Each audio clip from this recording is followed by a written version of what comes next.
علامہ صاحب ایک اور سوال کی طرف آتے ہیں. محرم میں جلوس نکلتے ہیں، سبیلیں لگائی جاتی ہیں، تبرکات ہوتے ہیں، کھانا بانٹا جاتا ہے، اور جلوس میں ایک گھوڑا ہوتا ہے، اس کے بارے میں کہا جاتا ہے جی ایک شبیہ ہے. اس کی میں چاہ رہا ہوں کہ تھوڑا آپ بتا دیں یہ اصل میں ہے کیا، جلوس کیوں نکالا جاتا ہے، اس کی شرعی حیثیت کیا ہے، اس گھوڑے کی شرعی حیثیت کیا ہوتی ہے، اور جو اس کی وجہ سے جو مسائل ہوتے ہیں ان کے بارے میں آپ تھوڑا وضاحت فرما دیں، لوگوں کو پتہ چل جائے کہ بیسیکلی یہ ہے کیا. اصل جو بنیاد ہے نا وہ تو عزاداری ہے، ٹھیک ہے، جو اہل البیت علیہ السلام نے کی بھی ہے اور کہا بھی ہے کہ کرو، سارے مسلمان کرو یہ عزاداری امام حسین علیہ السلام کی.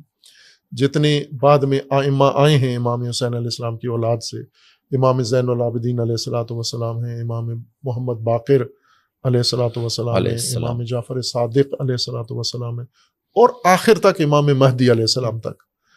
ان سب نے خود بھی عزاداری کی ہے امام حسین علیہ السلام کی، اور اپنے پیروکاروں کو بھی کہا ہے کہ آپ بھی یہ عزاداری کریں. عزاداری سے مراد یعنی سوگواری، ٹھیک، سوگ والی حالت بنائیں اور سوگ کی مجالس ہوں جس میں امام حسین علیہ السلام کا ذکر ہو، امام حسین علیہ السلام کے اس قربانی کا مقصد بیان کیا جائے، وضاحت کی جائے لوگوں کو کہ یہ کیوں ہوا، یہ کس نے کیا، اس کے علل و اسباب کیا تھے. یہ اصل بنیاد یہ تھی. ٹھیک ہے، یعنی دوسرے لفظوں میں یہ کہوں کہ اس ظلم کے خلاف ایک تحریک تھی جو انہوں نے آغاز کی. عزاداری ایک تحریک ہے ظلم کے خلاف. چونکہ عموماً آپ دیکھیں نا لوگ ظلم پرست اور ظلم پذیر ہو جاتے ہیں، ظلم کے سامنے خاموش ہو جاتے ہیں. اپنے ملک میں آپ دیکھیں کتنا ظلم سہتے ہیں ہمارے لوگ، ہر طرح کا ظلم سہتے ہیں. مثلا نجی طور پر، علاقائی طور پر کوئی بڑا وڈیرا ان عوام پر ظلم کرتا ہے تو یہ کچھ خاموش ہو جاتے ہیں، خاموش ہو جاتے ہیں اور ان کے ہاتھوں ذلیل ہوتے ہیں، ان کے ہاتھوں تباہ ہو جاتے ہیں، مار دیتے ہیں. ابھی یہ سندھ میں پیر صاحب نے وہ بچی کے ساتھ جو کچھ کیا، جی بالکل، تو وہ لوگ کوئی احتجاج لوگوں نے نہیں کیا. ہونا تو یہ چاہیے تھا کہ وہ سارا کچھ ختم ہونا چاہیے تھا وہاں سے. لوگ خاموش ہیں. سیاسی طور پر ایسے ہوتا ہے، سیاست دان ایسا کرتے ہیں، لیکن لوگ ظلم پذیر ہو گئے. چونکہ حکومتوں کا، مستبد حکومتیں، ملوکیت کی حکومتیں، وہ لوگوں کو ستم پذیر بنا دیتی ہیں کہ ستم قبول کرو، اسی سے حکومت چلتا ہے، نظام چلتا ہے. لیکن اگر لوگ ظلم قبول نہ کریں تو پھر یہ ستمگر حکومتیں قائم بھی نہیں ہوتی، چلتی بھی نہیں ہیں. لوگ اگر ستم ستیز بنے، جس طرح علامہ اقبال کا فرمانا ہے نا کہ اگر زمانہ تیرے ساتھ سازگار نہیں ہے تو زمانے کے ساتھ سازگار ہی نہ کر، ستیز کر، پیکار کر، نبرد کر، تو ستم کے خلاف نبرد کر. تو یہ امام حسین علیہ السلام کی اس شہادت کا، خود امام نے بھی یہی کام کیا، ظلم کا انکار کیا، بیعت کا انکار کیا، اور اسی کام کو مسلسل اگلی نسلوں میں رائج اور زندہ رکھنے کے لیے عزاداری کا سلسلہ قائم کیا گیا. یہ اصل روح مطلب تھی جو امام علیہ السلام نے بیان کی اور ائمہ اطہار نے بیان کی. لیکن پھر یہ سلسلہ جب عزا کا شروع ہوا تو اس میں اب عقیدت بھی شامل ہے، اس میں جو مقصد ہے عزاداری کا وہ بھی شامل ہے، اور پھر اس میں جو علاقائی طور طریقے، رسم و رواج ہیں وہ بھی آہستہ آہستہ ہر علاقے میں اضافہ ہوتے گئے. آپ اپنے ملک میں ہی دیکھیں، اگر سندھ میں جا کر دیکھیں تو تھوڑا سا پنجاب سے مختلف ہے. پنجاب اگر خیبر پختونخوا میں دیکھیں تو سندھ اور پنجاب سے تھوڑا سا عزاداری کا طریقہ کار مختلف ہے. اگر بلوچستان میں دیکھیں تو مختلف، یعنی تھوڑا تھوڑا فرق ہے رسوم و رواج میں، طور طریقے میں. اب ظاہر ہے اس میں پھر بہت چیزیں اضافہ ہوتی گئیں، عقیدت کی اضافہ ہوتی گئی، اور اس میں رسم و رواج بھی اضافہ ہوتے گئے. ماتم جو ایڈ ہو گیا، ہاں، ماتم کا بھی بنیاد تو وہی سوگ ہے، جو یعنی ماتم، مرثیہ، نوحہ، یہ وہ چیزیں ہیں جن سے آپ نے ظلم کے خلاف ایک آواز اٹھانی ہے. یعنی نوحہ ہے اپنے آپ کو زنجیریں مارنا، اور یہ جو اس طرح کا، اس کی یہ کیا نہیں تھا، یہ نہ کیا گیا نہ حکم دیا گیا اس کا. اچھا، یہ تو میں نے کہا نا کہ علاقائی طور پر پھر ابھی آپ مثلا پوری دنیا میں جا کر دیکھیں تو ایران میں ممنوع ہے یہ زنجیر مارنا. اچھا، خون کا ماتم بالکل ممنوع ہے، نہیں کر سکتے آپ. عراق میں اسی طرح ممنوع ہے. باقی تمام ملکوں کے اندر اور فتاویٰ ہیں، آیت اللہ خامنئی کا فتویٰ بھی ہے کہ یہ نہ کرو یہ کام. یعنی بہت ساری چیزیں ایسی ہیں جو ہمارے علماء خود منع کرتے ہیں کہ یہ. آپ کے علماء اس کو جائز نہیں سمجھتے کہ یہ ٹھیک نہیں، روکتے ہیں اس کو.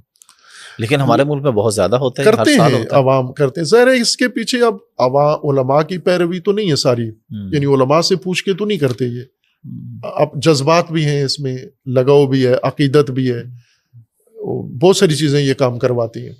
مثلا آپ اگر جا کے دیکھیں داتا صاحب پر تو بہت کچھ کرتے ہیں لوگ۔ ہاں بالکل کرتے ہیں۔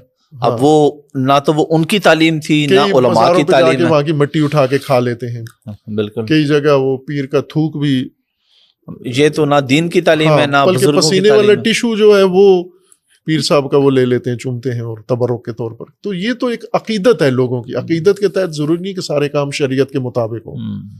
جو لوگ ایک عقیدت پیدا کر لیتے ہیں نا، احترام میں سجدے کرتے ہیں پیروں کو جا کر یا مزاروں پہ، تو یہ عقیدت کرواتی ہے ان سے، یہ کوئی مذہب نہیں کرواتا یا مذہب کی تعلیمات کے ذریعے نہیں کرتے۔ بنیادی جو عزاداری کا مقصد تھا وہ یہ تھا کہ ظلم کے خلاف ایک ہمیشہ کے لیے ایک تحریک شروع ہو، اور بڑی کامیابی سے یہ شروع ہوئی۔ آپ اس کی کوئی اور مثال متبادل آپ کو نہیں ملے گی دنیا میں کہ جہاں ظلم کے مقابلے میں ایک تا قیامت سمجھ لیں ایک موومنٹ ایجاد ہوئی ہو۔ لیکن بیچ میں پھر سارے گھسائے، تاجر بھی گھسائے، کاروباری بھی گھسائے، فلاں بھی گھسائے، سیاسی لوگ بھی گھسائے، تو انہوں نے اس سے فائدہ اٹھانا شروع کیا۔ لیکن جو اصل بنیاد ہے عزاداری کی، وہ ظلم کے خلاف ایک مسلسل آواز اٹھانا ہے۔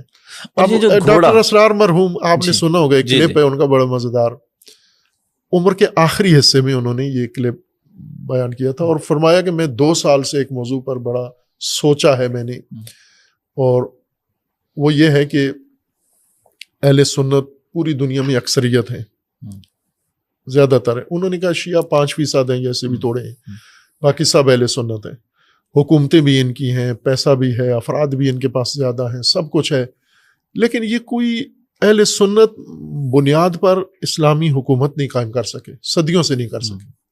مصر میں کوششیں ہوئی، نہیں کر سکے، عرب ملکوں میں نہیں کر سکے، پاکستان میں نہیں کر سکے، کسی جگہ نہیں کر سکے۔ ایران میں شیعوں نے کر لیا یہ کام۔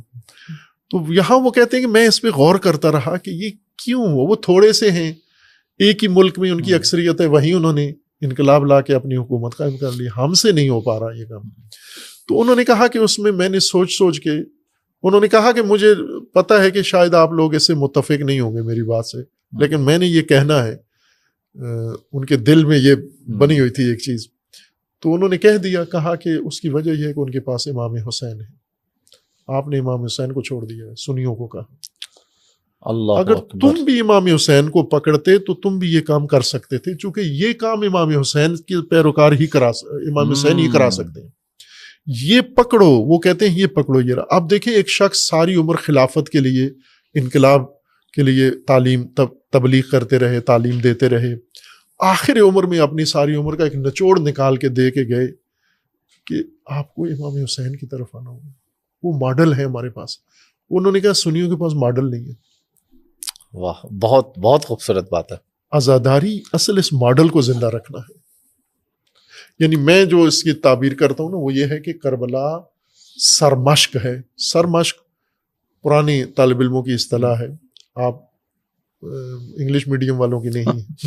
نہیں، میں بھی خیر اردو میڈیم پڑھا ہوں، لیکن سرمشق یہ ہوتی تھی کہ استاد بلیک بورڈ پر، اب تو وائٹ بورڈ آ گئے یا ڈیجیٹل بورڈ ہو گئے، وائٹ بورڈ بلیک بورڈ پہ استاد چاک سے ایک جملہ لکھتا تھا، کوئی بھی الف بے لکھتا تھا یا آب نان خاک لکھتا تھا، جو بھی لکھتا تھا، پھر کلاس کو کہتا تھا کہ جو میں نے لکھا ہے یہ آپ اپنی کاپیوں پہ تختیوں پہ لکھیں۔ ٹھیک ہے، ہم جب پڑھتے تھے تختیاں ہوتی تھی، میں نے بھی تختی پہ لکھا ہوا، تختی پہ لکھا۔ تو جو استاد لکھتا ہے نا اس کو کہتے ہیں سرمشق، ٹھیک ہے، اور اس کو دیکھ کر جو شاگرد لکھتا ہے اس کو مشق کہتے ہیں۔ ٹھیک ہے، مشق کا تو ہمیں پتہ ہے کہ مشق کرے، یہ مشق ہوتی تھی، اصل میں سر مشق ہے جو استاد نے لکھا ہے۔ ٹھیک ہے، معلم کا لکھا ہوا سر مشق ہے، اس سے جو آگے شاگرد لکھتا ہے یہ مشق ہے۔ ٹھیک ہے، بس آپ یوں سمجھے کہ کربلا سر مشق ہے، عزاداری مشق ہے۔ ٹھیک ہے، اور اس میں تو کوئی دوسری رائے ہے ہی نہیں۔ عزاداری صرف بڑاس نکالنا نہیں ہے، عزاداری کا مطلب ہوتا ہے کہ جو امام حسین علیہ السلام نے کیا ہے آپ اپنے زمانے میں وہ کرو. اس میں تو کوئی دوسری رائے نہیں ہے کہ امام حسین علیہ السلام کو جو فالو کرے گا اور جو ان کے نقش قدم پہ چلے گا تو وہ پھر ظلم کے خلاف آواز اٹھائے گا اور پھر کھڑا ہوگا, وہ یزید کے خلاف ہوگا. بالکل بالکل ہوگا. علامہ صاحب ابھی اس میں گھوڑے کی بھی بات ہوئی تھی جو شبی کی, یہ اس کی کیا کہانی ہے؟ یہ اس لیے کرتے ہیں کہ ایک منظر کشی کرتے ہیں, یعنی جس طرح پرانے دور کی چیزیں ہوتی ہیں نا تو کچھ محفوظ کر لی جاتی ہیں میوزیم کے اندر, کچھ جو نہیں محفوظ ہوتی تو ان کی شبیہ بنا کے رکھی جاتی ہے. بس جیسے علامہ اقبال کا عصا موجود ہے, اینک موجود ہے, فلاں چیز موجود ہے, کچھ چیزیں ان کی نہیں ہیں موجود تو اس کو شبیہ بنا کے رکھ لیتے ہیں تاکہ یہ دیکھ کر تصور کیا جائے اصل کا. ٹھیک ہے, تو یہ ایک آرٹ کا ایک سمجھے پہلو ہے کہ آپ کسی تاریخی چیز کو شبیہ بنائیں اس کی. آپ مثلا میں ایک مثال دیتا ہوں کہ لوگ حج پہ جاتے ہیں, حج میں جا کے جو مناسک انجام دیتے ہیں ان کو پاکستان میں لاہور میں ٹریننگ دی جاتی ہے. تو بعض جگہ آپ نے دیکھا ہوگا بعض جو اچھے کاروان ہیں یا اچھے ادارے ہیں حج کی تربیت بڑے اچھے طریقے سے دیتے ہیں تو وہ ایک ماڈل بنا کے رکھ لیتے ہیں وہاں پر. میں نے انڈونیشیا میں دیکھا ہوگا کہ انہوں نے اسی طرح کعبہ بنا کے اور اسی طرح وہ ان کو پہلے وہ لوگوں چکر لگوا رہے ہیں, بتاتے ہیں ایک چیز. اور حج بڑا مشکل کام ہے, بالکل بہت مشکل ہے, مشقت والی بات ہے. اس رش میں اور اس میں پتہ ہی نہیں چلتا شروع کہاں سے کرنا ہے ختم کہاں پہ کرنا ہے. تو جن لوگوں نے وہ مشق کی ہوئی ہوتی ہے اپنے ماڈل کے ساتھ نا تو وہ پھر اصل کعبہ میں جا کے بڑے اچھے طریقے سے وہ ذہن میں ہوتا ہے. تو یہ جو شبیہیں بناتے ہیں جیسے علم کی شبیہ بنائی جاتی ہے یا گھوڑا بنایا جاتا ہے ذوالجناح, تو یہ شبیہ بناتے ہیں چونکہ ہم لوگ وہاں میدان کربلا میں نہیں تھے. اب ذہنی طور پر تو ہمیں پتہ ہے کہ وہاں کیا ہوا تھا, تو ایک آنکھوں کے سامنے مجسم کر کے بھی آرٹ کا ایک حصہ جو ہوتا ہے نا فنون لطیفہ میں سے ایک فنون لطیفہ ہے مجسم فنون جن کو کہتے ہیں نا, ہنر مجسم اس کو کہتے ہیں اصطلاح میں, انگلش اصطلاح اس کو آپ جانتے ہوں گے, اس کو کہتے ہیں ہنر مجسم. ٹھیک ہے, یعنی ایک تو تصویر والا تصویر, جیسے ایک آرٹسٹ تصویر بناتا ہے جیسے کربلا کی پیپر کے اوپر اپنے کینوس کے اوپر تصویر بناتا ہے. ٹھیک ہے, ایک جو ہے وہ مجسم بناتا ہے یعنی 3D میں بناتا ہے. ٹھیک ہے, ایک لائیو اس میں بناتا ہے. ٹھیک ہے, تو یہ سمجھے کہ ایک آرٹ کا ایک حصہ ہے لوگوں کے ذہنوں میں کربلا کا منظر مجسم کرنے کے لیے. لیکن وہ دھیرے دھیرے اس نے اور شکل اختیار کر لی کہ وہ خود موضوع خود توجہ کا مرکز شبیہ بن گئی کہ اب لوگ ان کو مجسم نہیں شبیہ کے طور پر نہیں دیکھتے بلکہ اب خود ان کو اصل کے طور پہ اسے دیکھ رہے ہوتے ہیں, اصل سے بھی آگے لے جاتے ہیں. یعنی ابھی اور ان کا رخ بدل گیا اور اس کو بھی لیکن بنیاد اس کی یہ تھی. شبیہ اگر آپ کو مدد دیتی ہے نا کہ شبیہ کربلا کو سمجھنے میں, اور بعض جگہ ہوتا ہے یہ, ٹھیک ہے, مثلا ایران میں عراق میں تو اس سے بھی زیادہ ہوتا ہے. یہاں تو صرف گھوڑا بناتے ہیں, وہاں پر شخصیات کی بھی شبیہ بناتے ہیں. ہاں باقاعدہ دونوں لشکر کی, یعنی عمر سعد کے لشکر کی بھی شبیہ بناتے ہیں. شمر ہوتا ہے, ایک آدمی ہے اس نے شمر والا لباس پہنا ہوا ہے. ادھر سے بھی افراد ہیں جنہوں نے امام حسین علیہ السلام کے انصار کا لباس پہنا ہوتا ہے. یعنی یہ بھی شبیہ ہیں اور وہ آپس میں مکالمہ کرتے ہیں, وہ پھر لوگوں کے لیے ایک منظر کشی ہو جاتی ہے. تو یہ منظر کشی کا حصہ ہے یہ, لیکن اس کو شکل دوسری آگے مل گئی ہے. اور جو اس کو زیادہ سمجھتے ہیں تو وہ آپ کے نزدیک ٹھیک ہے یا ٹھیک نہیں ہے؟ سر اس حد سے آگے نہیں جانا چاہیے نا, شبیہ کے حد سے آگے نہیں جانا چاہیے. ٹھیک ہے. علامہ صاحب ایک اور بڑا ہی بنیادی سوال, حضرت علی رضی اللہ تعالیٰ عنہ کو اللہ نے بنایا, ہم سب کو اللہ نے بنایا, آپ لوگ اللہ سے مدد کیوں نہیں مانگتے, حضرت علی سے مدد کیوں مانگتے ہیں؟ یہ بھی اسی طرح کی بات ہے. پہلی بات یہ ہے کہ سنا ہے کہ صحابہ کا احترام نہیں کرتے, یہ بھی ایسا ہی ہے کہ سنا ہے کہ آپ ماننا کیجئے کہ میں بیسیکلی یہ پوائنٹ کلیئر کرنا چاہ رہا ہوں تاکہ ہمارے لوگوں کو غلط فہمی موجود ہے. جی بالکل, تاکہ کلیئر ہو کہ میرے سامنے ایک شیعہ عالم بیٹھے ہیں وہ بتا رہے ہیں کہ ہمارا عقیدہ یہ ہے. یہ غلط فہمی موجود ہے. ٹھیک ہے, کہ شیعہ نعوذ باللہ علی علیہ السلام کو اللہ مانتے ہیں یا ان سے مانگتے ہیں یا ان کی عبادت کرتے ہیں, اللہ کو قبول ہی نہیں کرتے. ایک طبقہ گروہ ایسا ہے جو غالی جنہیں ہم کہتے ہیں. ٹھیک ہے, غالی وہ لوگ ہوتے ہیں جو علی علیہ السلام کو اللہ کہتے ہیں, علی اللہ ہی ان کو کہتے ہیں. یہ ظاہر ہے جب کوئی علی علیہ السلام کو یا حضرت مسیح علیہ السلام کو یا کسی اور کو بھی مخلوق میں سے کسی شخصیت کو یا رسول اللہ صلی اللہ علیہ وآلہ وسلم کو اللہ کا درجہ دے دے تو یہ تو دائرہ اسلام سے خارج ہے، دائرہ اسلام سے خارج ہے. اب اس کو تو مسلک دینی اسلامی مسالک میں تو یہ نہیں ہے، یہ تو خارج ہے. اب میں پہلے بھی ایک بات کی تھی کہ مثلا قادیانی ہیں جنہوں نے رسول اللہ صلی اللہ علیہ وآلہ وسلم کی نبوت کا انکار نہیں کیا، خاتمیت کا انکار کیا ہے اور انہیں دین سے خارج قرار دیا گیا ہے. اللہ کی توحید کو مانتے ہیں، رسول اللہ کی نبوت کو مانتے ہیں، قرآن کو مانتے ہیں، سب کچھ مانتے ہیں، صرف خاتمیت پہ آ کے بہک گئے ہیں، بھٹک گئے ہیں. تو علماء نے ان کو دین سے خارج قرار دیا ہے باقاعدہ آئین پاکستان کے تحت. تو انہوں نے تو ایک دیکھیں نا، نبوت کا بھی انکار نہیں کیا، قیامت کا نہیں کیا، توحید کا انکار نہیں کیا، قرآن کا نہیں کیا، ختم نبوت کا کیا، وصف کا انکار کیا، خاتمیت کا انکار کیا. جبکہ یہ غالی یہ تو سرے سے توحید کو ہی انکار کرتے ہیں، یہ توحید کو ہی نہیں مانتے. تو ان کو شیعہ یا مسلمان شمار کرتے ہیں. جو منکر توحید ہے وہ مسلمانوں والا پروٹوکول اس کو دیتے ہیں، اس کا آئی ڈی کارڈ مسلمانوں والا ہے، اور جو خاتمیت کا منکر ہے وہ کافر ہو گیا ہے. تو آپ تو پہلے تو توحید کے منکر کا حساب صاف کرو کہ جو توحید کو ہی نہیں مانتا وہ کس بات کا مسلمان ہی نہیں ہے. اور میں تو شیعہ سے یہ کہتا ہوں، شیعہ علماء اور شیعہ اکابرین سے، کہ آپ چونکہ اہل قادیانی شیعہ تو نہیں تھے، سنی تھے، یہ قادیانی حنفی تھے، ابھی بھی حنفی ہیں، اور انہوں نے دیکھ لیا کہ یہ حنفیت کے نام پر بگاڑ پیدا کر رہے ہیں. تو گویا قادیانیوں کو غیر مسلم قرار دے کر سنیوں نے اپنا بچایا ہے، بچاؤ کیا اپنا. کبھی ہمارا ان سے کوئی لینا ہمارا نہیں، ان سے لینا دینا، یہ نہ سنی ہے نہ مسلمان ہے. یہی کام شیعہ کو غالیوں سے کرنا چاہیے کہ بھئی یہ نہیں ہے، نہ مسلمان ہے نہ شیعہ ہے. تشیع بدنام ہو رہا ہے ان کی وجہ سے. یہ جو علی اللہ کہتے ہیں یہ شیعہ نہیں ہے، سرے سے مسلم نہیں ہے. شیعہ کبھی بھی یہ بات نہیں کرتا، نہ علی علیہ السلام کو اللہ کہتا ہے، اور نہ علی علیہ السلام کو حضور سے برتر کہتا ہے، اور نہ ہی اللہ کو چھوڑ کر علی علیہ السلام سے مانگتا ہے یا ائمہ سے مانگتا ہے. یہ کام نہیں کرتے شیعہ. ایک اور مفہوم ہے جو غالباً اہل سنت علماء یا اہل سنت کے فرقہ پرست لوگوں نے اس کو مخلوط کر دیا ہے، وہ ہے توسل، جو اہل سنت بھی کرتے ہیں. اہل سنت کی اکثریت تو بریلوی اور اہل مزارات ہے نا، جو مزاروں پہ جاتے ہیں، بالکل اکثریت وہی ہے، تو وہ تو جاتے ہیں، وہ بھی اہل توسل ہیں. یعنی یہ بات شیعہ اور سنی دونوں میں مشترک ہے کہ وہ بھی ادھر وسیلے کے قائل ہیں، وسیلے کے قائل ہیں. شیعہ بھی وسیلے کے قائل ہیں. ان سے نہیں مانگتے اللہ سے ہیں، لیکن وسیلے سے مانگتے ہیں. اس کو ظاہر ہے اب اہل حدیث اور دیوبند چڑھتے ہیں، وہ کہتے ہیں یہ شرک ہے. یہ نہ، یہ اصطلاح ہے ان کی اپنی، یہ اس زمرے میں نہیں آتا کہ اللہ کو چھوڑ کر نہیں مانگتے، بلکہ اللہ سے مانگتے ہیں، ان کے ذریعے مانگتے ہیں. سنیوں کی اکثریت اسی طرح ہے پاکستان میں، اور شیعہ بھی سارے اسی طرح ہیں، توسل کے قائل ہیں. وہ توسل شرک نہیں ہوتا، وہ الگ مضمون ہے. توسل جو نیک اعمال کا، وہ تو خود بیان ہوا کہ آپ اپنے اعمال کا وسیلہ دے کے اللہ کو، اللہ سے کو نہیں، شخصیات کا وسیلہ، شخصیات کا وسیلہ. جی میں سمجھ گیا ہوں، یہ ایک اعتراض ہوتا ہے شخصیات. جیسے یہ داتا صاحب ہیں مثلا، وہ لوگ داتا صاحب سے تو نہیں مانگتے، داتا صاحب کا وسیلہ پیش کر کے اللہ سے مانگتے ہیں. یا غوث پاک ہیں تو ان سے تو نہیں مانگتے، انہیں اللہ کا وسیلہ، ان کے اللہ کے سامنے وسیلہ بنا کے پیش کرتے ہیں.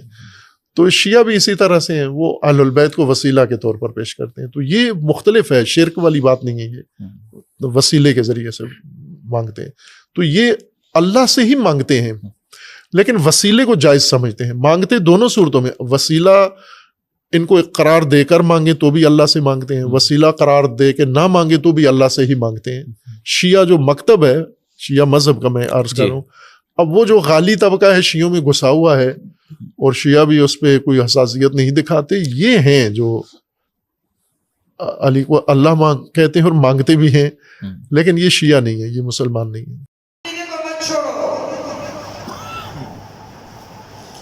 حسین کربلا میں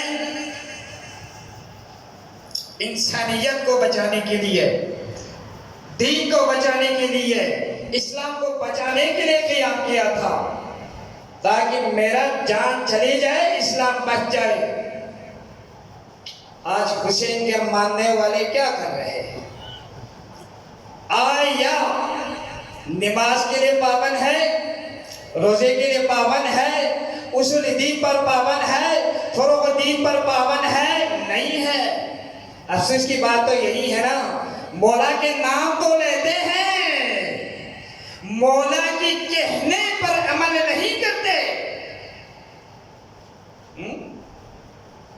ڈاکٹر نے اگر 24 گھنٹے کے لیے کسی چیز کو نہ کھانے کے لیے کہے گا، ڈاکٹر کے کہنے پر عمل کرے گا، مگر حسین کے کہنے پر عمل نہیں کریں گے۔ آج کل مجلسوں میں نہیں دیکھتے، کالا کپڑے پہنتے ہیں، ہاتھ پہ کڑا پہن کر وضو بھی کس طرح کر رہا ہے، نماز بھی کس طرح پڑھ رہا ہے۔ ارے جو ہاتھ پر کڑے پہنے، کالا کپڑا بھی پہنے، وضو تو صحیح ہونا چاہیے یا نہیں ہونا چاہیے؟ نماز اس کی صحیح ہونا چاہیے یا نہیں ہونا چاہیے؟ ہاتھ میں کڑے اور لباس تن پر کالے کپڑے، اگر نماز غلط پڑھے، وضو صحیح نہ کرے، وہ حسینی ہے؟ نہیں ہے۔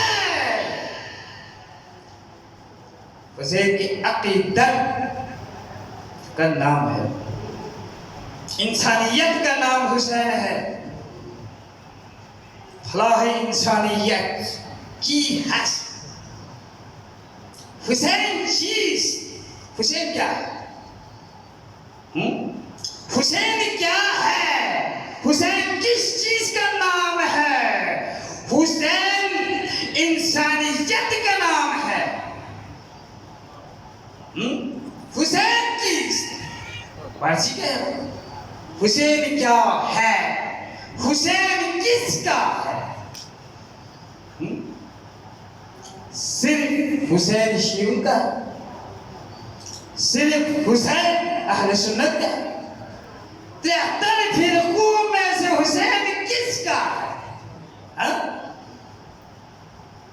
خواجہ اجمیری سے نہیں کہتے، تین ہستے حسین، تین بنو ہستے حسین۔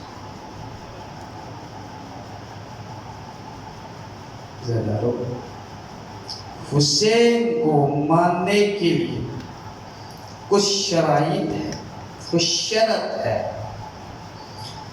اصول دین کو مانو، سمجھو حسین کو مانو۔ اصول دین کو مانتے ہی نہیں ہیں، 5 ہے۔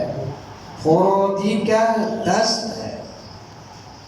پہلے اصول دین کو سمجھو، فروغ دین کو سمجھو، پھر حسین کو سمجھیں گے۔